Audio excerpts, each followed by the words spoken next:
You will not believe the way that somebody shipped a slab. Up next on this video from Bronzeville Comics.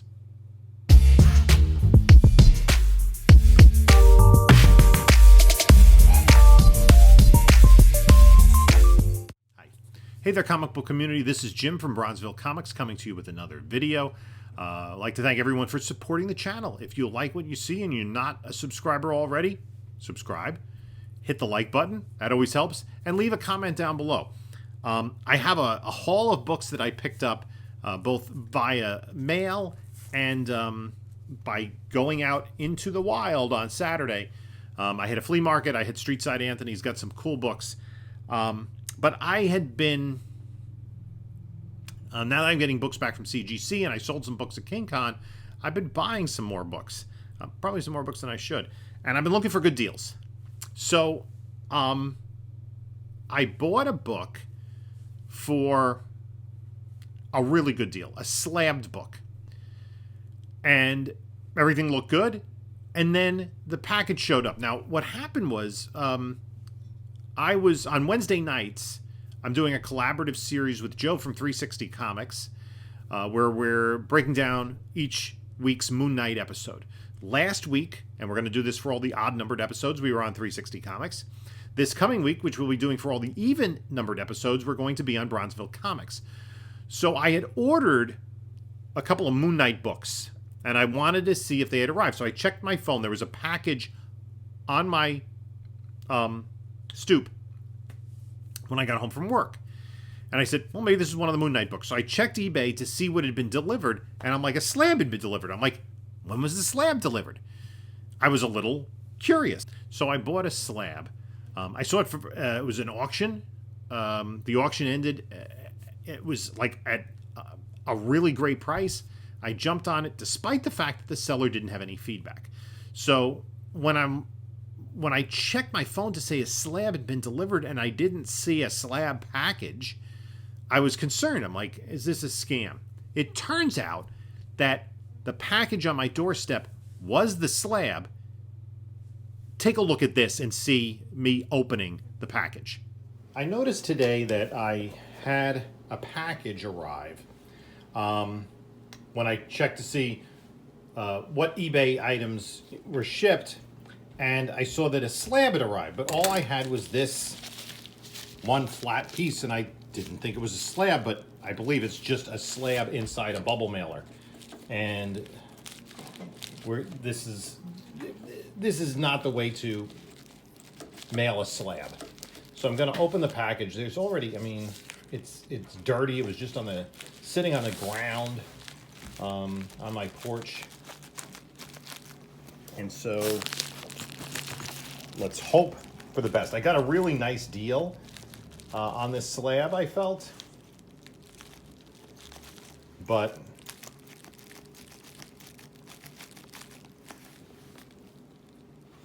you know, we'll see how the package survived. It's hard to cut this open with one hand.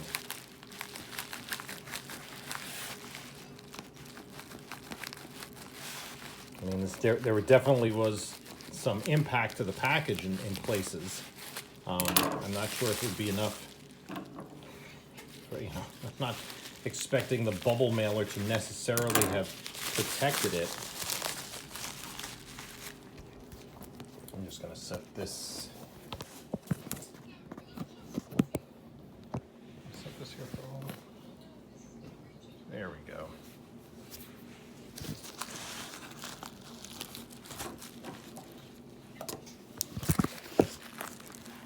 Apologize for the. There we go. Oops. So I'm going to take this slab out. And it was a pretty good slab, to be honest with you. I got to cut a little bit more.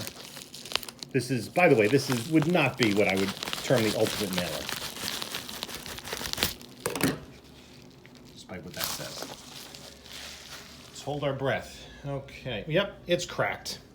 The slab is cracked because the person who sent it to me, and look at this, it's a Black Panther #1 and a 9.4, but there's a big old crack in the slab because of poor shipping. So now I'm going to have to contact eBay about this. SMH. That's right. The seller sent the book in a bubble mailer. A bubble mailer. Right?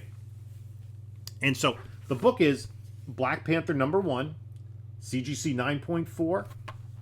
Wait, something is weird there. Oh, this is an older one. Off-white to white pages. Yeah, I didn't see the page quality below here because I think this is from 2014. I checked the CGC certification. 9.4. But this was not the case in the pictures in the listing. Look at this. Look at that. A big crack because it was in a bubble mailer. So I contacted the seller saying, you know, what can you do to make this right? This isn't what I bought. He says, send it back to me. I'll give you a refund. I said, well, I really want the book. How about a partial refund? Reholders, $20, shipping. Give me a partial refund of $30. So he responds saying, you got the book, you could send the book back. You got it for a fraction of the cost. He says, send it back. I can sell it for more than you got it for. That's not the way that this really works. So, long story short, I'm going to keep this. Now, I do have a conundrum. Do I just send it in for a reholder? Or do I, and I'm going to see if we can see here on camera, there's a little bit of a wrinkle up here. Right kind of at the top there.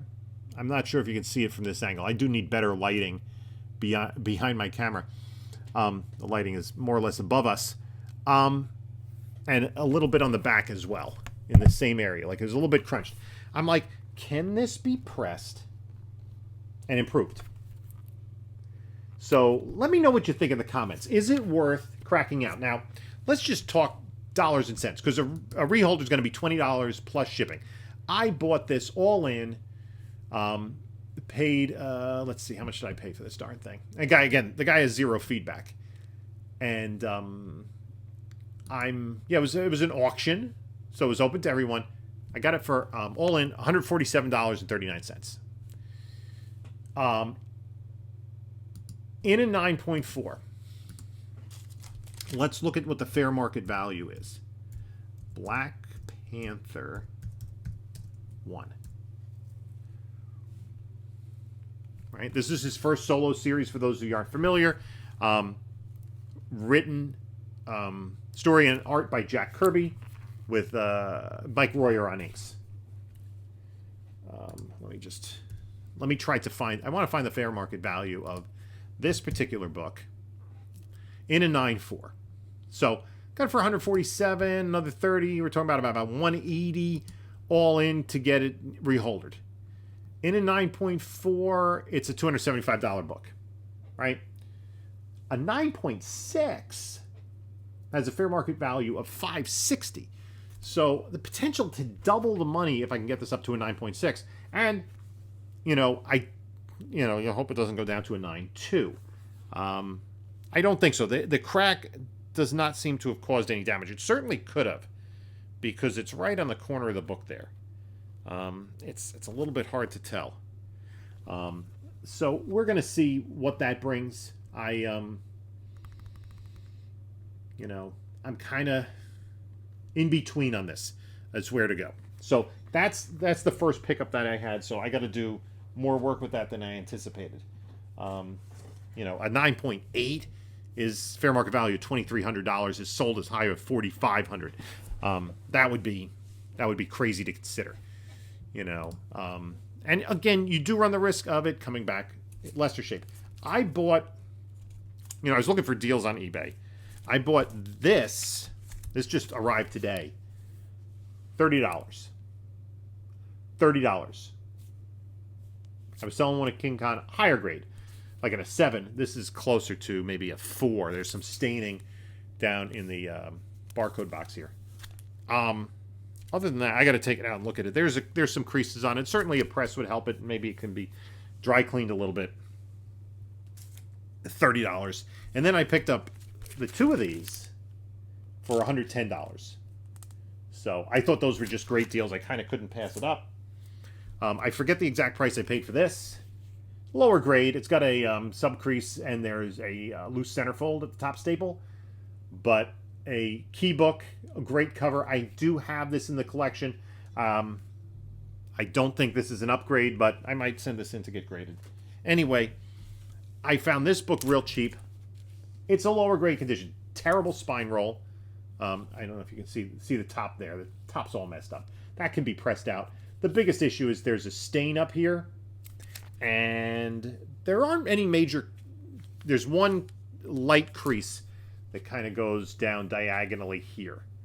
That won't be completely pressed out, but a press can minimize that. So it's going to be a lower grade book. I got to see if that's worth submitting. I do have a high grade copy of that I bought back in the day. And then this is the second copy of this that I bought recently. I just really love the cover. And when the Blade movie was first announced with Mahershala Ali starring, there were some rumblings that Wesley Snipes would make some sort of cameo. Who knows? We could see him in Multiverse of Madness. That would not be completely shocking. Snipes doesn't do a lot of work anymore, though we did see him at the Oscars. And he didn't hit anybody. This is probably in the 294 range. Definitely needs a press. But it is high grade. The other copy I have is very high grade. That's not a book you see at all. So that's what came in the mail. First time this season, weather was a little bit nicer. I didn't go first thing in the morning because it was like in the 30s first thing in the morning, and I had something to do with my dad Saturday morning. But once we were done there, I headed to the Meadowlands Flea Market, and I came across a guy who had a couple of boxes of comics, like a big bin, and a couple boxes, and I said, how much for the comics? He goes, $1 a piece. They were mostly from the 1970s. So I just picked up a whole bunch. A few Commandees, which Jack Kirby was still on the title. Brave and the Bold, Phantom Stranger. I picked up a couple of 100-pagers. World's Finest with the Super Sons. A Batman. Justice League 100-pager that I have already. Some other just, mostly DC books. Flash, Secret Society of Supervillains 1. For $1, a Wonder Woman, Flash, this Superman and Shazam family. It does not have Black Adam. Didn't have the Black Adam issue. There were a lot of Superman-related books. A lot of Superman-related books. A lot of action. Superman family that I picked up. 100 pages for Superman family. I do like the dollar comics because one of my low-key collection ideas is to collect all the Earth 2 stories. So like the Flash crossovers, the Green Lantern crossovers, the Atom crossover. And in here, they had Mr. and Mrs. Superman stories in these dollar comics, which were the Earth 2 Superman and Lois when they were married. So some Superman family, and then just, a bunch of other Superman-related titles. Some 100-pagers in here of Superman family. There were 100 pages in the mid-'70s. And late 70s, early 80s, they were dollar comics. This one was a little disappointing. I thought I had gotten a really cool book here. And it was first issue special number 8. This is the first appearance of Warlord, the Mike Grell creation. And I picked the book up. I'm like, that seems light. I flipped through the book. And I'm like, I counted the pages. There are 3 wraps missing. Interestingly, all 3 wraps are ads. The story is intact. So I'm just going to throw this in the personal collection. Still, we're $1, whatever. No big deal. Nothing lost there. Then there were a handful of Marvel books. I picked up a Conan issue, a Marvel feature with Red Sonja, and then Red Sonja number 2. These are all mid-grade. Nothing better than Atlas comics. I have a few Atlas comics that I got in a big collection. Just... those have a demand because people can collect the entire series. I got $88 books for $85. You know, I asked for a deal. He said they're $1 a piece. We counted out there were 88 of them, and he said, give me 85. 40, I think it's 43 of them are Superboy and the Legion of Superheroes from the 70s. Some of these I already have, but I was just kind of grabbing them. Again, these are in mid-grade. They're not in bad condition. Some of the rattier ones I let go. I didn't pick up. But they range from issue 198 to 258. A lot of good Mike Grell stuff. I think some Cockrum art in there as well. So I was kind of excited to get those just because I've been trying to collect this run. This really does go a big chunk of the way there. I went to another vendor at the Flea, and they had $3 books. So I just picked up a few there. I picked up this Fantastic Four 352, the second cameo, the Time Variance Authority, and the first appearance of the Minutemen. We saw them in the Loki TV series. Not the highest grade copy, but Death of Supergirl and Crisis on Infinite Earths, number 7. This was a $5 book at another vendor. Nova number 1. All things Nova are heating up. This is a foil 90s book. How shiny that is. This is a book I've been looking for just because I have the rest of the run, this Bendis run of Spider-Woman. I was missing number 2, so pick that up. Huntress number 1. They had a bunch of Wonder Woman. This was one of the more respected covers. The covers that fetch a higher value. And some Infinity Gauntlet. $3 a piece for these books. That was pretty cool. And Superman Family. This Alan Moore Action Comics, the last Superman story. This Wonder Woman book, I'm not sure the significance of that, but I know I've seen this when I was doing my research. An Invaders book, number 37. I think that has some significance. Let's take a quick look of Invaders. I mean, it was a $3 book. I have a bunch of Invaders. A bunch I picked up in a collection recently, a bunch of the big collection. First cameo appearance of Lady Lotus. And then this copy of Supergirl number 1 with a cover by, I know the cover, and it has Power Girl on it too. That is it's a really cool cover, and that's a pretty high grade book. It's definitely in the 9s somewhere. So there was that. That was the flea market. And then, since it was kind of on my way home, I stopped by at Streetside Anthony's. He had called me about a Batman book he had gotten in that he wondered if I was interested in. I already had it in my collection, but I brought my copy, and we did a trade for Batman 122. We worked out a trade. This is a little bit higher grade than mine. So with the books I got and, everything else, we kind of worked out a deal there. And I wasn't planning on buying a lot of books, but geez, you can't, when you go to Streetside, you can't pass them up. I bought a couple of Justice Leagues to help fill in my run, books that I thought were in nicer condition, especially these early issues. Number 19 and number 41. First appearance, Kate Kane as Batwoman. First appearance of Adriana. This is not Kate Kane, I don't think. I think this is the woman who becomes Isis. The 1980s, the first issue of Booster Gold. This is a high-grade book. I may submit this. This is going crazy. Swordmaster number 1. A lot of heat around Swordmaster. I picked this up. A couple variant covers. This I may just keep. This is Earth 2, number 26. That book does have some significance. It was with the Superman. I did say I was picking up all the Earth 2 books. I have the entire run of the series, but I didn't. The regular cover has Val Zod. And the variant cover is this kind of cool cover. This is a ratio variant, a 1 in 10 of Green Lantern number 25, which is the first appearance of a whole bunch of characters. And this is a sharp, sharp copy.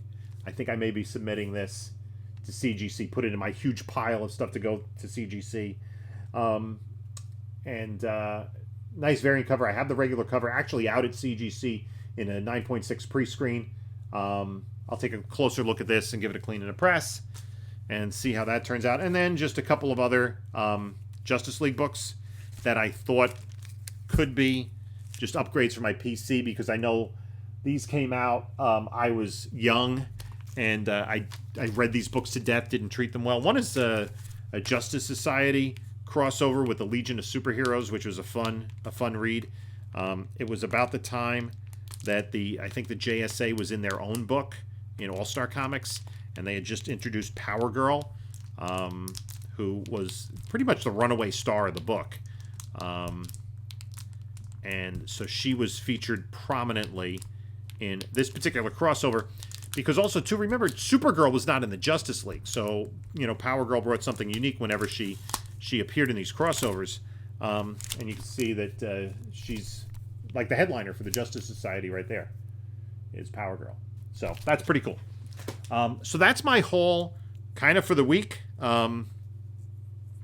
Just kind of wanted to drop this video and let me know, what do you think I should do with that slab? Should I just submit it for a reholder or try CPR and see if I can get higher than a 9.4? Because a 9.6 is about twice what a 9.4 is in the fair market value of Black Panther #1. Is that worth it? In the meantime, I'm still trying. I have it on my to-do list to get some books together for a Whatnot sale in the next couple of weeks, and I will promote that. I'm going to set a date, and once I know the date, I'm going to let you all know here what the Whatnot sale is going to be, and then we're going to kind of do a preview of the books that are going to be on there. If you didn't see, last night I did another CGC unboxing. Few disappointments, few right on, and one really great grade. So that I was really happy with. I was not terribly disappointed. I was just a little mystified with some of the grades, but you can check that one out. And until next time, this is Jim saying, enjoy your comics.